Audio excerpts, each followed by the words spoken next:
All right, so it turns out that the fancy methods that we'll discuss a lot in this course that allow us to do functional neuroimaging of the human brain are all actually quite new. And the history of the neurobiology of language is much longer than the period during which we've been able to use these methods. And so today we'll talk about the methods that we were able to use and that were used before functional neuroimaging became possible.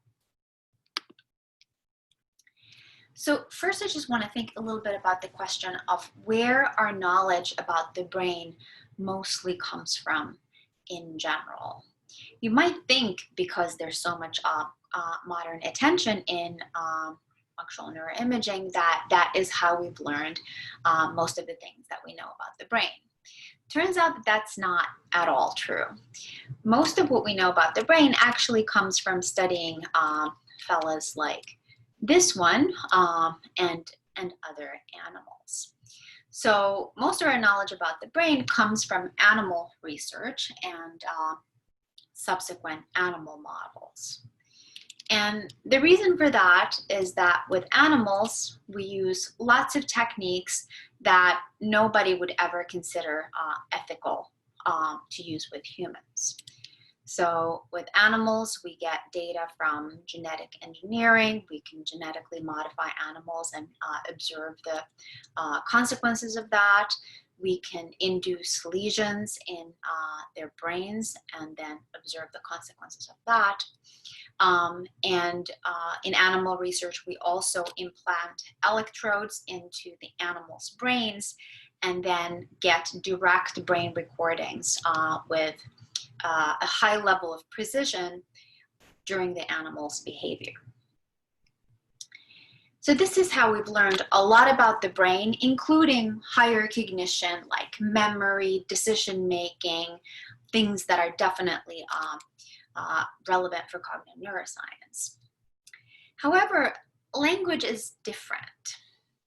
And the reason for that is that animals don't have language, and certainly don't have the kind of linguistic capacity that humans do.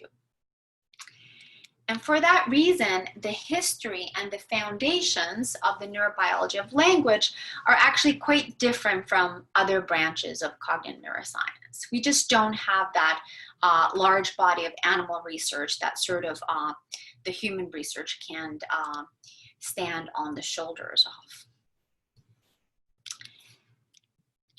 Our history is very rooted in lesion studies, which obviously also figures in animal research, but not lesion studies of the sort that we conduct with animals, obviously, but rather sort of experiments of nature.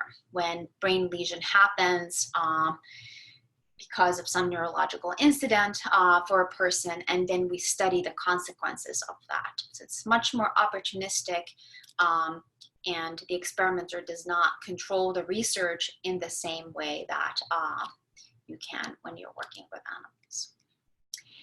And these kinds of experiments of nature can sometimes become very famous. So here's one of the most famous cases that you perhaps may have heard of. So this was a railroad worker, Phineas Gage, who had a terrible accident in 1848 in which an iron rod pierced through his skull and brain. This, his skull can still be viewed in a museum at Harvard. And he survived it miraculously, but did suffer many changes to his cognition and was subsequently heavily studied. And so Phineas Gage is one of the early examples of a patient who was participating in this kind of deficit lesion research. Okay, so what did neurobiological investigations of language look like before we had access to brain imaging? And like I said earlier, functional neuroimaging is actually really new. So these techniques really only started to be invented in the late 70s and then became more broadly available sort of in the 90s, even late 90s. So actually the period of time during which we've collected those results is still really short. And so that's always something that's good to keep in mind. So before we had these methods, what actually happened? So first of all, we would have some unfortunate incident in which a patient suffers a stroke or other neurological incident that leads to brain damage. And after this, a neurologist or a doctor would study the patient's altered behavior. So they obviously would become of interest to research if there's some kind of an interesting pattern of behavior that attracted the attention of the researcher. And then, of course, at some point, the patient dies. And then after that, you can take a peek at their brain. Can't look before because there's no way to image the brain of a living person. And so at this point, you would assess the location of the damage in a post-mortem analysis.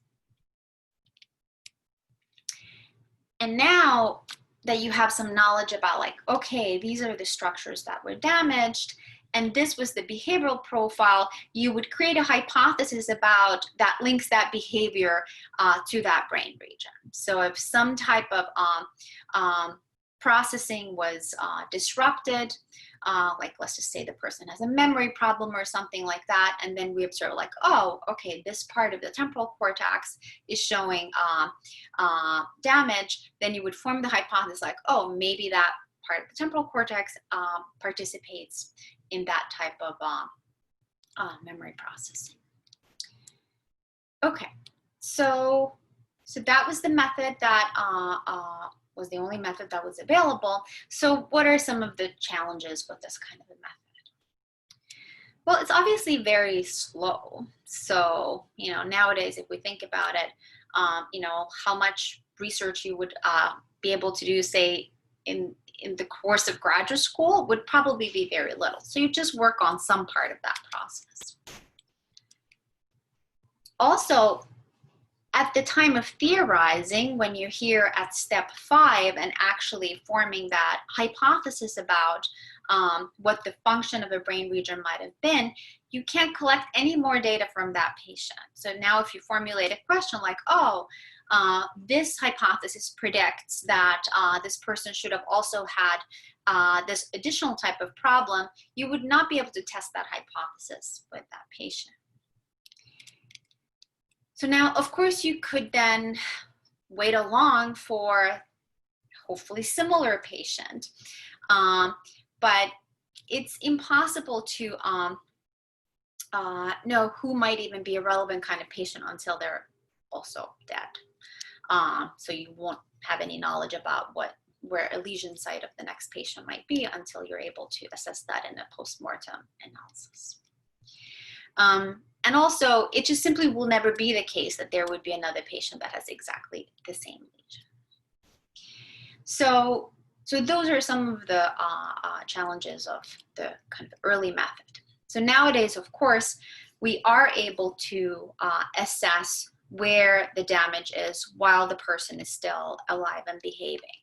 So the whole procedure can become quite a bit faster and more efficient.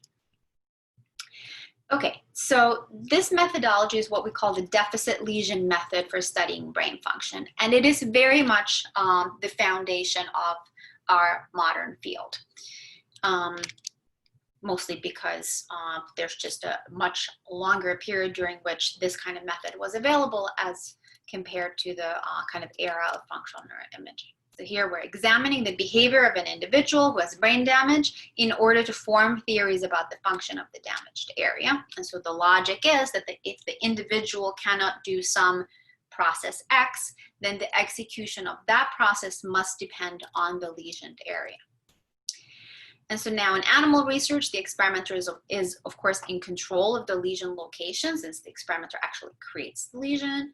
And so consequently, in animal research, the deficit lesion method can be the basis of systematic research, but that is much harder for these kinds of experiments of nature. So language is a uniquely human capacity. And so for humans, these lesions are just given by nature. And so a targeted investigation of a particular region is much harder with the deficit lesion method. It is possible, but it's much harder. So again, because language is such a uniquely human capacity, the history of the cognitive neuroscience of language is very deeply rooted in these deficit lesion studies with this kind of accidental lesions created by nature. And so when an individual has language problems as a result of brain damage, we say that they have aphasia. And the study of aphasic patients is what's called aphasiology. So that's a field of study.